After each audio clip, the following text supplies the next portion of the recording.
बुराई का बदला भलाई। चंपक वन में सरस्वती नदी के किनारे बरगद के पेड़ पर हंसों का एक जोड़ा रहता था। उनके साथ उनके दो प्यारे प्यारे बच्चे भी रहते थे। बच्चों के पंख अभी नहीं निकले थे, इसलिए वे उड़ नहीं पाते थे। सिर्फ ची ची करके अपने माता पिता से बातें किया करते थे। सुबह होते ही हंस हंसनी दाने की तलाश में निकल पड़ते। शाम होने से पहले वे लौट आते। बच्चे उन्हें आते हुए देखकर खुशी से चींची करने लगते। बरगद के उसी पेड़ पर एक बंदर रहता था। वह अपने को ताकतवर समझता था। वह छोटी छोटी बातों पर पक्षियों से लड़ता रहता। बरगद के सारे पक्षी बंदर से डरते थे। वे उससे बचने की कोशिश करते। बंदर भी कम नहीं था। वह कोई ना कोई बहाना बनाकर पक्षियों से झगड़ बैठता। आए दिन उनके घोंसले भी उजाड़ डालता। फिर खी खी करता हुआ खूब खुश होता।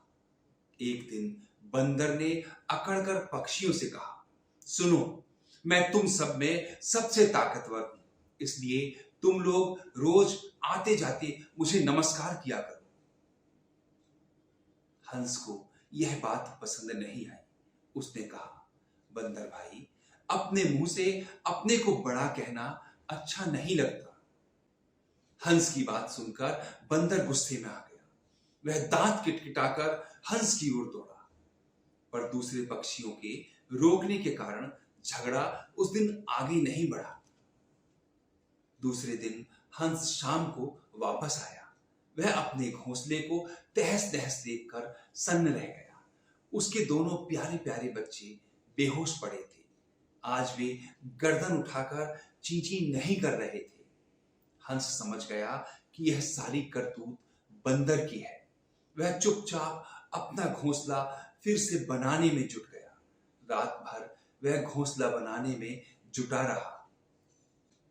सुबह होते ही हंसनी को बच्चों के पास छोड़कर हंस दाने की खोज में निकल पड़ा। शाम को हंस थका हारा बरगद पर आया। उसे पता चला कि आज दिन भर बंदर बरगद के नीचे उसके तने से सटकर कराहता रहा, और बरगद का कोई पक्षी उसके हालचाल पूछने के लिए उसके पास नहीं आया।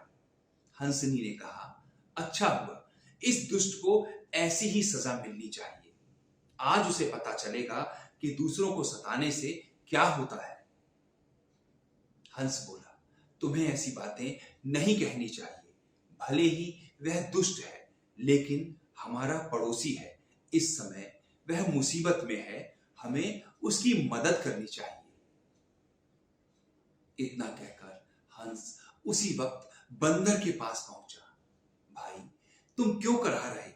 उसने प्यार से पूछा। हंस की बातों से बंदर बहुत शर्मिंदा हुआ। उसे अपनी करनी पर शर्म आने लगी।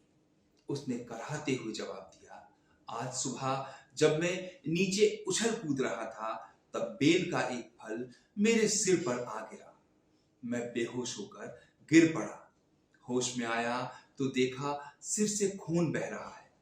तब से सिर पकड़कर यहां बैठा हूं। उफ, बहुत तकलीफ हो रही है।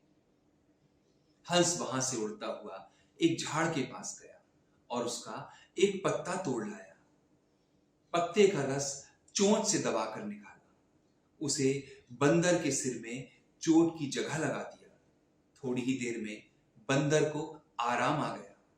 फिर वह आराम से सो गया।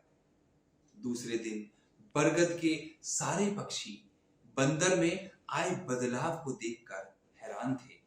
आज वह सभी पक्षियों के साथ मिलजुल कर बातें कर रहा था।